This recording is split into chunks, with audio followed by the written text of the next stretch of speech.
नमस्कार साथियों, स्वागत है आप सबका ग्रोथ मोड यूपीएससी के यूट्यूब प्लेटफॉर्म के ऊपर महत्वपूर्ण कानून के अध्ययन हेतु इस विशेष श्रृंखला में मैं हूं आपके साथ ध्रुव जानी।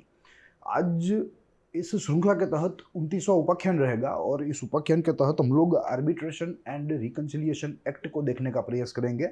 बहुत ही अच्छा एक्ट है। देखिए, यहाँ आर्बिट्रेशन और रिकंसिलिएशन या कंसिलिएशन जो है वो अपने आप में कानूनी या लीगल एक्टिविटी के साथ जुड़े हुए हैं और उसमें भी विशेष करके ट्रेड एंड कॉमर्स के साथ, यानी कि व्यापार एवं वाणिज्य के साथ। तो देखेंगे कैसे यह अल्टरनेट डिस्प्यूट रिजोल्विंग मैकेनिज्म जो है वो कार्य करता है और कैसे वो हमारी मेन स्ट्रीम जुडिशरी का जो कार्यभार है उसे भी कम करने में हमें मददरूप साबित होता है। यह लेख का नाम है the arbitration and conciliation act of 1996। Same models operandi से देखेंगे। सबसे प्रथम बैकग्राउंड में इंट्रोडक्शन व बैकग्राउंड की बात करेंगे, फिर बाद में उसके उद्देश्य देखेंगे, उद्देश्य के साथ महत्वपूर्ण प्रावधान जो है उनको देखेंगे और आखिरी में अगर इसकी कोई टीका है, कोई इसका महत्व है तो उसको भी समझने का प्रयास करेंगे। शुरू करेंगे हमारी मूल चर्चा। देखिए, यहाँ इंट्रोडक्शन के से हमें बात शुरू करनी है। दो बिंदु देखने हैं और इसके तहत हमें यह पूरा जो कानून है वो धीरे धीरे समझ में आ सकता है। शुरू करेंगे यहाँ से। Alternate mechanism for dispute resolution in India. Yes, dispute resolution यानी कि कोई भी प्रकार का विवाद है उसके समाधान हेतु यहाँ अल्टरनेट डिस्प्यूट रिजोल्विंग मैकेनिज्म की बात की गई है। यानी कि मेन स्ट्रीम हमारी जो जुडिशरी है उनसे अलावा कोई एक ऐसा मैकेनिज्म, कोई एक ऐसा जो है इंस्टीट्यूशन एस्टेब्लिश करना जो अपने आप में इन विवादों का समन्वय करे, इनका समाधान करे और जो मेन स्ट्रीम जुडिशरी है वो अपना जो रिसोर्स है, अपना टाइम रिसोर्स है और या अन्य रिसोर्स है वो अन्य कोई महत्वपूर्ण जो बाबतें हैं उन पर लगाए। वाणिज्य व व्यापार संबंधी जो कोई विवाद है उसमें मेन स्ट्रीम जुडिशरी का जो समय है वो बर्बाद ना हो, उस उद्देश्य के साथ यह कानून को यहाँ लाया गया था। Act based on UNCITRAL। देखिए, UNCITRAL वो एक यूनाइटेड नेशन की एक प्रमुख संस्था है जो इंटरनेशनल कॉमर्स संबंधी जो डिस्प्यूट्स है उनका समाधान करने के लिए बनी है और इनके द्वारा एक मॉडल लॉ भी बनाया गया है जिन लॉ को लागू करने पर अधिकांश जो है वो ऐसी अल्टरनेट जो डिस्प्यूट रिजोल्यूशन है वो लागू हो जाएगा और मेन स्ट्रीम जुडिशरी के ऊपर से जो कार्यभार है वो थोड़ा कम हो जाएगा। तो यहाँ ये रिकमेंडेशन हमने यह model law of international commerce arbitration 1985 से ली है और इससे ही विचार लेकर, इससे ही आइडिया लेकर हमने भारत के लिए एक हमारा अल्टरनेट डिस्प्यूट रिजोल्विंग मैकेनिज्म बनाया है। ये माहितियाँ याद रखने वाली है। फिर ऑन द अदर साइड देखें तो यह एक्ट में कुल 5 प्रकार है, 5 भाग है। सबसे प्रथम एक्ट में पहले भाग में आर्बिट्रेशन की बात की गई है, फिर बाद में आर्बिट्रेशन काउंसिल ऑफ इंडिया की बात की गई है। After that enforcement of certain foreign awards, जो कि फॉरेन कोर्टों ने, इंटरनेशनल कोर्टों ने व्यापार व वाणिज्य के मामलों पर जो कुछ अपने जजमेंट्स दिए हैं उनको यहाँ लागू करवाने की बात की गई है ताकि भारत में ऐसे जो है ऐसे सेम विवाद जो है वो जन्म ना ले। प्लस जो डी भाग है यानी कि चौथा भाग है वो कंसिलिएशन की बात करता है and after that there are supplementary provisions. So this is how the whole chapter is divided into 5 parts. ये बात रही इंट्रोडक्शन की।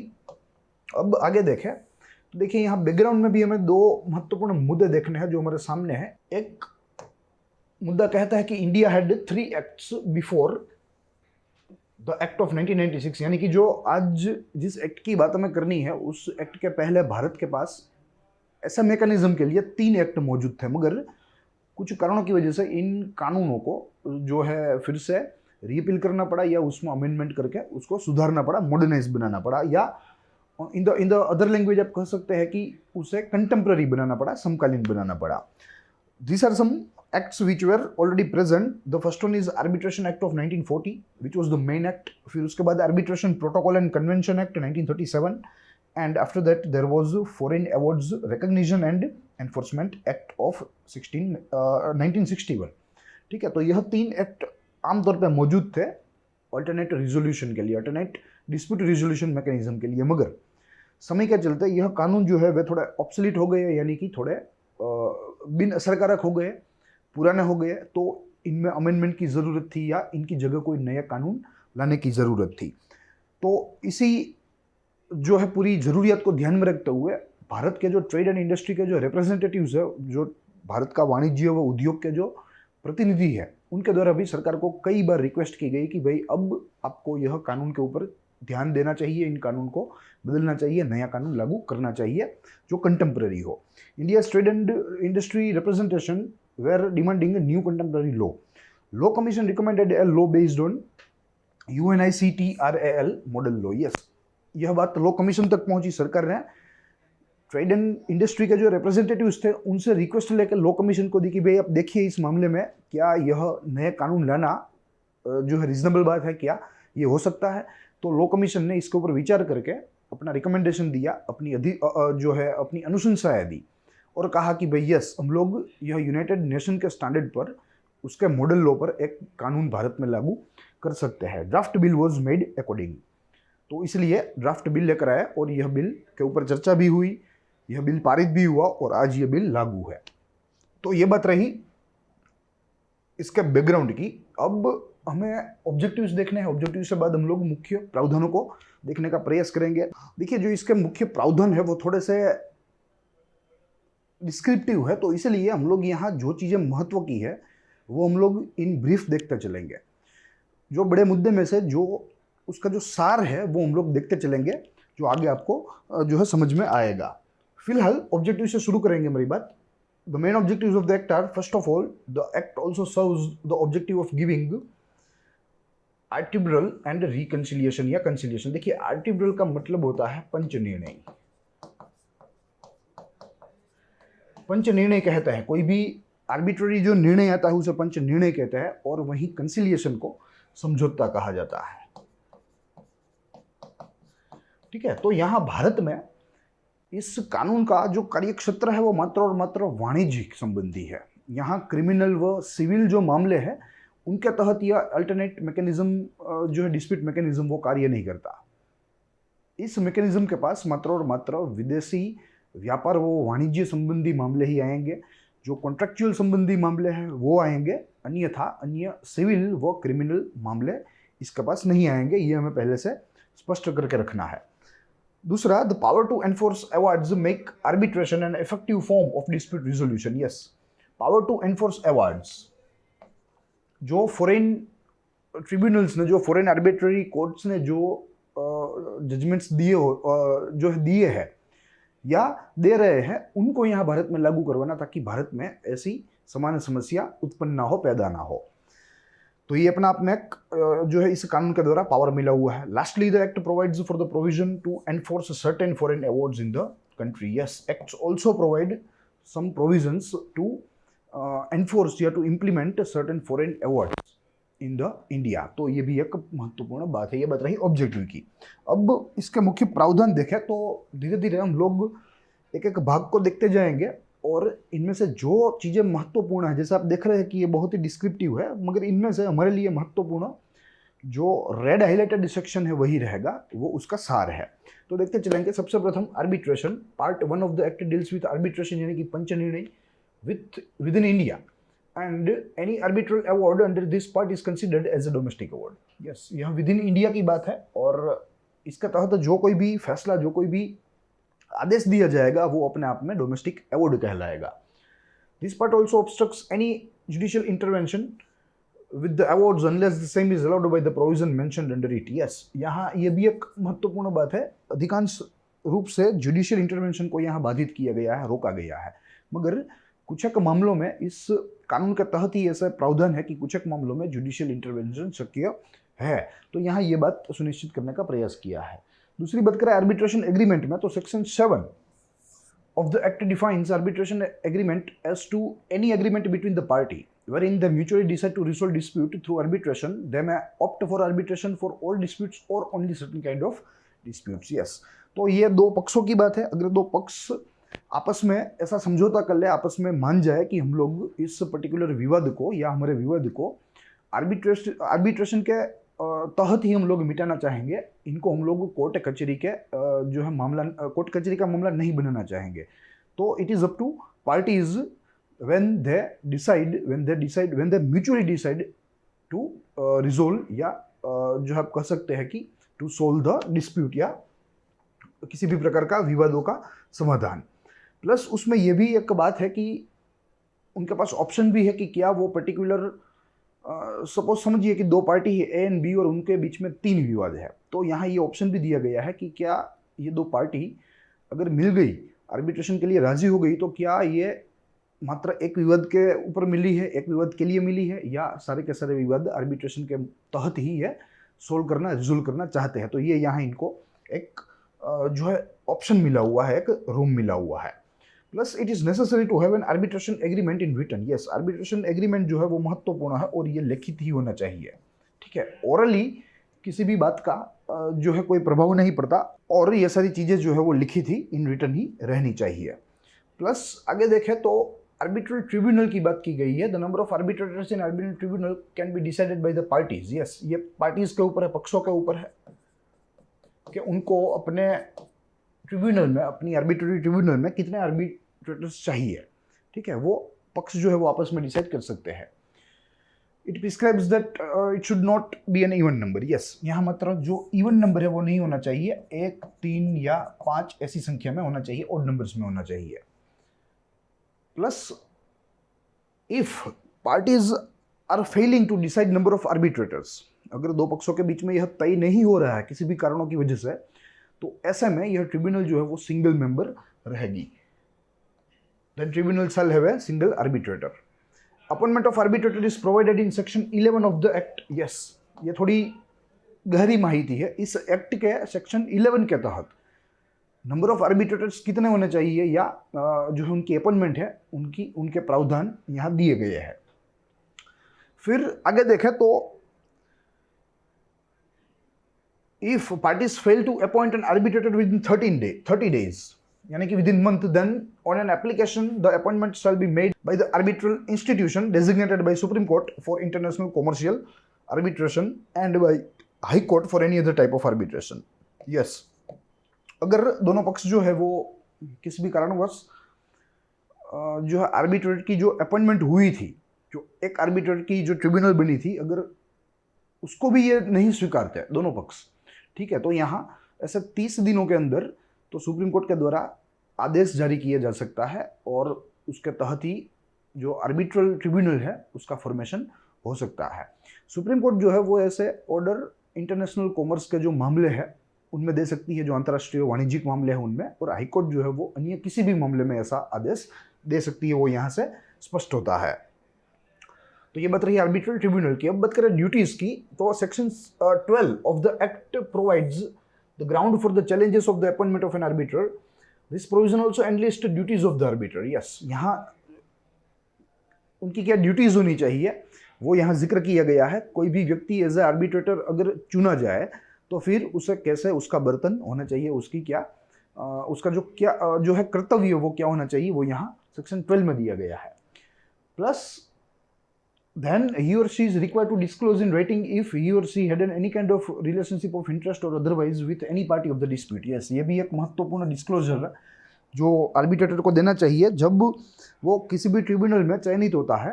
तो दोनों पक्षों के साथ अगर उसके कोई संबंध रहे अतीत में, और वो संबंध विथ इंटरेस्ट रहे, कोई किसी भी प्रकार का स्टेक उसमें रहा, तो उसको जो है डिस्क्लोज करना पड़ेगा, सार्वजनिक करना पड़ेगा। फिर अगर ज्यूरिसडिक्शन ऑफ आर्बिट्रेबल ट्रिब्यूनल की बात करें तो this tribunal shall decide upon its jurisdiction subject to a valid arbitration agreement. Yes, वो तय होगा आर्बिट्रेशन एग्रीमेंट के तहत किस प्रकार का एग्रीमेंट जो है वो बना है, और वो किन किन जगहों का, किन किन क्षेत्रों का इसमें समावेशन है। तो उस प्रकार से आर्बिट्रल का जो पूरा ज्यूरिसडिक्शन है, पूरा जो न्यायिक क्षेत्र है वो तय किया जाता है, पहले से तय नहीं होता। जैसे आमतौर पर हमारी सुप्रीम कोर्ट को तो छोड़ दीजिए, वो तो यूनिवर्सल है पूरे भारत में, मगर अन्य हमारी सबऑर्डिनेट कोर्ट्स है या हमारी जो डिस्ट्रिक्ट सेशंस कोर्ट्स है उनका होता है कुछ इस तरह। फिर उसके बाद देखें, the arbitral tribunal would itself decide upon the matter of its exceeding its jurisdiction. Wherever the plea gets rejected, it shall move ahead with the arbitral proceedings. A party which feels that the award by such a arbitral tribunal is not justified, then he or she can make an application for setting aside the same as per section 34 of the act. Yes, तो यहाँ appeal की भी एक जो है ना छोटी सी प्रावधान दी गई है, एक विंडो दी गई है, जिसके तहत either party who is disagreed with the award can go and file a appeal. ठीक है, तो ये बात है jurisdiction की। अब उसके बाद देखा तो conduct of arbitral proceedings, yes, जैसे कोर्ट प्रोसीडिंग्स होती है वैसे इन ट्रिब्यूनल्स की भी प्रोसीडिंग होती है। देखिए, the parties shall be treated equally and would be given full opportunity to present his case, yes, दोनों पक्षों को समान रूप से तक मिलनी चाहिए अपना अपना पक्ष रखने के लिए, ये उसकी पहली फंडामेंटल है। The arbitral tribunal is not bound by any procedure laid down either in the code of civil procedure or in Indian evidence act, yes, ये थोड़ा महत्वपूर्ण प्रावधान है। ये जो दो एक्टों में जो प्रोसीडिंग्स की जो विगतें दी हुई है, जो डिटेल्स दी हुई है, उन्हें पालन करने के लिए जो आर्बिट्रल ट्रिब्यूनल है वो बंधा नहीं है। ये अपने आप में एक बहुत ही बड़ा प्रावधान है और इसकी नोंद में लेनी चाहिए। तो इसका मतलब ये हुआ कि आर्बिट्रल जो ट्रिब्यूनल है उसकी अपनी एक कार्यशैली है और वो उसी को फॉलो करेगा। फिर प्लेस ऑफ आर्बिट्रेशन की बात करें तो first opportunity to decide the seat of arbitration shall be given to the parties after which the tribunal shall decide upon the same as per section 20, yes, कहाँ tribunal अपना कार्य करे वो सबसे प्रथम तो पार्टीज को तय करने देना चाहिए। अगर वे तय कर ले और बताए तो फिर बाद में यहाँ जो आर्बिट्रल ट्रिब्यूनल है वो सेक्शन 20 के तहत उस पर्टिकुलर प्री डिटरमाइंड जगह पर अपना कार्य शुरू कर सकता है। फिर आर्बिट्रल अवार्ड की बात करें तो when a seat of arbitration is in India then the award shall be made as per substantive law in force in India, yes, अगर आर्बिट्रल सीट भारत में है, चाहे भले वो अंतर्राष्ट्रीय मामला हो, तो वो भारतीय आर्बिट्रल अपना जो फैसला है वो भारत में जो लॉज है, जो फोर्स है, उनके रिजिलियंस में वो देगा, नहीं कि दूसरी जगह के या पार्टी जिस देश की है वहाँ के लॉ के जो है अधीन उसका फैसला नहीं होगा, उसका फैसला होगा भारत के कानूनों के अधीन। For international commercial arbitration, the law in respect of the award shall be decided upon by the party of the dispute. The tribunal shall apply its substantive rules and procedure and not the conflict of law rules. Yes. Any arbitral award shall be made within a time limit of 12 months from the date of completion of proceedings. Yes, यानी कि जब से proceeding शुरू हुई तब से उसकी time limit है, जो आदेश है या जो जजमेंट है आर्बिट्रल ट्रिब्यूनल का द्वारा वो 12 महीने के अंदर यानी कि तकरीबन 1 वर्ष के अंदर आ जाना चाहिए। यानी कि यहाँ ये प्रोसेस को फास्ट ट्रैक करने की कोशिश की गई है। When the period of making an application under section 34 of the act has expired, then such award shall be enforced as per the provision of the Code of Civil Procedure. Yes, यहाँ अगर application section 34 के तहत की गई है और वो भी एक्सपायर हो चुकी है, तो ऐसे मामलों में इन प्रोसीडिंग्स जो है उनका स्टीयरिंग हमारे कोड ऑफ सिविल प्रोसीजर के तहत आ जाएगा। और यहाँ जो सिविल प्रोसीजर कोड में जो कोई प्रावधान है, जो कोई चर्चा की गई है, उसके तहत वहाँ उसका प्रोसीडिंग्स जो है वो किया जाएगा। फिर उसके बाद देखें तो fast track procedure, parties may agree in writing before or at the time of appointment of arbitrators to resolve the dispute through fast track procedure. Yes, it is again up to parties कि अगर पक्ष ऐसा तय करे दोनों आपस में मिलकर कि हमें इसका समाधान जो है वो जल्द से जल्द त्वरित ही चाहिए, तो वो फास्ट ट्रैक के लिए भी लिखित में जो है एक प्रकार से रिक्वेस्ट कर सकते हैं। There shall be no oral hearing in a fast track procedure. Yes, fast track procedure में there shall be no oral hearing and if at all the hearing takes place no formal procedure shall be made within 6 months। तो ये बात रही fast track की। Plus उसके बाद देखा termination of proceedings, the arbitral proceeding shall be terminated through an arbitral award when any party withdraws his claim, party agrees to terminate the proceedings or tribunal decides that the continuation of proceeding is unnecessary or impossible। yes, तो ऐसा कई condition है जिसके तहत यह पूरी arbitral process को terminate किया जा सकता है, उसे समाप्त, उसे खत्म किया जा सकता है। प्रथम है कि अगर कोई जो है पार्टी वो अपना दावा वापस ले ले जब प्रोसीडिंग चल रही है, तो सपोज समझिए पार्टी ए हो या पार्टी बी है, दोनों के बीच में विवाद है, तो आर्बिट्रल में चल रहा है, आर्बिट्रल में उसकी सुनवाई प्रोसीडिंग्स हो रही है। मीनवाइल ए ने डिसाइड किया कि भाई वो अपना दावा, अपना क्लेम जो है वो वापस खींचना चाहता है, उसने खींच लिया, तो ऐसे समय में यह पहली कंडीशन है जहां यह पूरी प्रोसीजर जो है वो टर्मिनेट होगी। दूसरी कंडीशन ये है कि दोनों पक्ष आपस में मिल जाए और जो है एक समाधान पे पहुंच जाए कि हम हमारा समाधान इस आर्बिट्रल ट्रिब्यूनल के बाहर कर लेंगे, हमें इनकी ज़रूरत नहीं है, तो हो सकता है टर्मिनेशन। और तीसरा जो है कंडीशन वो कहती है कि अगर ट्रिब्यूनल को लगे कि भाई यहाँ यह प्रोसीडिंग्स को चलाना नामुमकिन है या इट्स इम्प्रैक्टिकल, तो ऐसे मामलों में भी यह प्रोसेस जो है वो पूरी टर्मिनेट हो सकती है. सो देर आर ओवरऑल 3 इंस्टेंस या 3 कंडीशन कह लीजिए. Plus setting aside end of arbitral award कहता है कि a party may file an application in the court for setting aside an arbitral award as stated under section 34 of the act. The court shall set aside the order only if the party was under certain incapacity, the arbitration agreement was invalid, the party was not given proper notice and time during the appointment of this tribunal, the disputed matter is beyond the jurisdiction of the tribunal, or composition or procedure of the tribunal was not as per the agreement between the parties. Yes. So these are the some conditions for which a party, either party may file for setting aside the award of arbitral court या tribunal. ठीक है, under section 34. इनमें से कुछ या इनमें से एक भी क्वालिफिकेशन जो है वो यहाँ जो है अचीव होनी चाहिए, तब जाके कोर्ट इस आर्बिट्रल या इस ट्रिब्यूनल के अवार्ड को बाजू में रख सकता है और एक फ्रेश डिसीजन दे सकता है. ठीक है, यहाँ कुछ ऐसी कंडीशन है यहाँ जो है लिखी गई है, जिनमें सबसे प्रथम है if party was under certain incapacity, the arbitration agreement was invalid, party was not given proper attention. ठीक है, तो यह सारे ऐसे कंडीशन है जहाँ इन कंडीशनों में से अगर एक भी फुलफिल हो गई तो कोर्ट यह आर्बिट्रल अवार्ड को बाजू में रख सकती है या रखने का आदेश दे सकती है. प्लस कॉन्फिडेंशियलिटी ऑफ इंफॉर्मेशन की बात करें तो the parties of the dispute, arbitral institution and arbitration tribunal are required to maintain the confidentiality यानी कि secrecy of the proceedings except in respect of award for the part that is necessary to be disclosed for implementation. फिर उसके बाद देखें arbitration council of India, तो part 1A of the act deals with the setting up of arbitration council of India. Section 43B of the act states that the council shall be established by central government under this act. Yes, it will be established by central government. It should be in a form of a body corporate and a head office shall be in Delhi.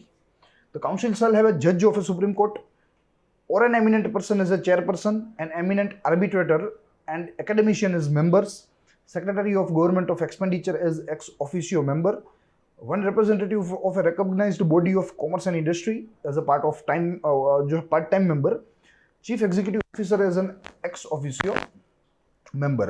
The chairperson and ex officio member shall hold office for 3 years or until the age of 70.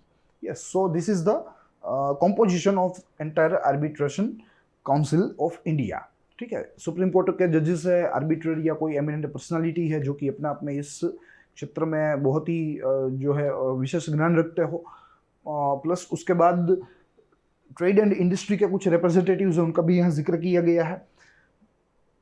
हमारे जो secretary of government of expenditure, उनको ex officio member बनाया गया है. तो यह सारे लोगों से यहाँ यह पूरी काउंसिल बनती है और इन काउंसिल के मेंबर्स का कार्यकाल 3 वर्ष होता है या 70 वर्ष की उम्र होती है. सो दिस इज द कॉम्पोजिशन. आगे देखें ड्यूटीज एंड फंक्शन, तो कहती है the council's duty is to take all measures that promote the alternative methods of dispute resolution. Yes, इस काउंसिल को यह ध्यान रखना है कि जो अल्टरनेटिव डिस्प्यूट मैकेनिज्म जो सिस्टम है उनको प्रमोट करना है, उसे प्रोत्साहित करना है, ताकि जो मेन स्ट्रीम जुडिशरी है हमारी, उनका कार्यभार थोड़ा कम हो, उनके ऊपर से जो काम का दबाव है वो कम हो. फिर उसके बाद देखें तो New York convention and Geneva convention award. देखिए यह इंटरनेशनल मामलों में ये 2 मुख्य अवार्ड्स है जो कि दिए गए हैं और अधिकांश राष्ट्रों के द्वारा इन अवार्ड्स को ध्यान में रखते ही यहाँ निर्णय दिए जाते हैं, ताकि ऐसी समान जो डिस्प्यूट उत्पन्न हो तो ऐसे इंटरनेशनल अवार्ड्स का रेफरेंस लेकर उनका समाधान किया जा सके. देखेंगे part 2 of the act deals with the enforcement of foreign awards. It's especially divided into 2 chapters. The first is New York Convention Award and Geneva Convention Award. New York Award says that it refers to the awards that under those agreement in writing to which first schedule of the act is applied, and Geneva Convention Award refers to the award made under the agreement where second and third schedule of the act applies. Yes, so these are some basic parts.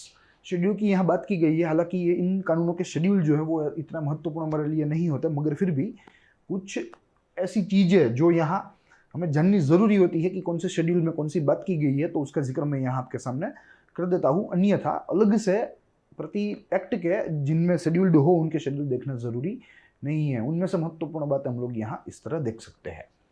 तो यहाँ ये हमें चीज़ें याद रखनी है। First schedule is dedicated to New York convention and schedule second and third are dedicated to Geneva convention.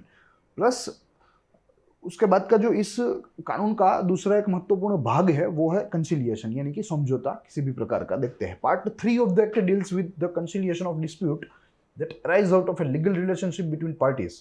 The dispute need not necessarily be a contractual one. Yes, of a dispute that arises out of a legal relationship between parties, the dispute need not necessary to be a contractual. Yes, यहाँ contractual होना ये जरूरी नहीं है। The proceeding shall begin by a party sending an invitation to conciliate by highlighting the subject matter of dispute briefly. Yes, यहाँ ये proceeding जो है वो एक समझौते की प्रक्रिया है। यह तभी इनिशिएट होगी, तभी शुरू होगी जब एक पार्टी अपनी तरफ से कंसिलिएशन के लिए इनविटेशन भेजेगी और यहाँ से यह पूरी प्रक्रिया शुरू हो सकती है। The proceeding begin only when the other party accept the invitation. Yes, मगर यह प्रक्रिया शुरू तब हो सकती है या मानी जा सकती है जब दूसरी पार्टी जिनको इनविटेशन मिला है रिकंसिलिएशन का या कंसिलिएशन का, अगर वो उसे स्वीकारे तो, अगर वो उसे एक्सेप्ट करे तो। अन्यथा यहाँ कंसिलिएशन नहीं किया जा सकता। मात्र अगर एक ही पार्टी भेजे और दूसरी पार्टी डिसएग्री हो, then conciliation is not calculated. The conciliator can be one or more than one and they are to act jointly for resolving the dispute. Yes, conciliator जो है वो एक भी हो सकता है, एक से अधिक हो सकता है। उनको साथ में कलेक्टिवली एक यूनिट बनकर काम करना है, अपना फैसला सुनाना है। And if they are more than one, then they method under arbitration applied for them as well. Parties may also refer institution to appoint a conciliator for them. The conciliator has to help parties reach the solution amicably and objectively and settle a dispute. Yes, तो यहाँ कहने का तात्पर्य यह है कि जो कंसिलिएटर है वो किसी इंस्टीट्यूशन को भी जो है रिकमेंड कर सकता है कि वो कोई भी प्रकार का उनका असिस्टेंट कंसिलिएटर नियुक्त करे जो इनको मददरूप साबित हो, इनको सहायक बने। ठीक है, तो कुछ इस तरह से यह पूरी प्रक्रिया होती है। और यह कंसिलिएशन जो है वो कोर्ट में भी नहीं जाना है डिस्प्यूटेड पार्टीज को, आर्बिट्रेरी ट्रिब्यूनल में भी नहीं जाना है, मगर उससे पहले अपने आप समाधान करना उसे कंसिलिएशन कहते हैं। तो इस कंसिलिएशन में आर्बिट्रेशन का भी नहीं जो है उसकी भी ज़रूरत नहीं आर्बिट्रेटर की, आर्बिट्रेटर ट्रिब्यूनल की, और नहीं ज़रूरत है कोर्ट्स ऑफ लॉ की। ये दोनों के बीच में आपस में बाहर ही कोर्ट कचहरी ट्रिब्यूनल के बाहर ही ये समझौता होता है। ठीक है, तो ये बात रही कंसिलिएशन की। अब अमेंडमेंट्स देखने हैं, 2 अमेंडमेंट है मुख्य रूप से, एक 2015 का, एक है 2019 का। दोनों की ब्रीफ जो चीज़ें हैं जो हमें समझनी है वो यहाँ तैयार है, हम लोग इसे ब्रीफली देख सकते हैं। 2015 का अगर अमेंडमेंट देखें, सुधार देखें इस कानून में, तो कहता है कि based on recommendation of 246th report of law commission. ये चीज़ें जो है वो थोड़ी ज़रूरी है हमें जाननी।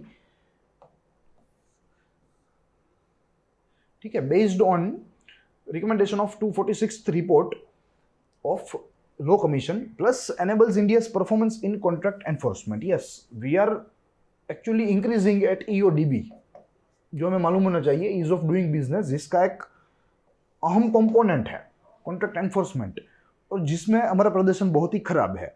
तो यहाँ कॉन्ट्रैक्ट एनफोर्समेंट के प्रदर्शन को सुधार कर EODB को सुधारने की रणनीति अपनाई गई है, और उसके लिए यह कानून यहाँ लाया गया था और इसमें सुधार भी किया गया था।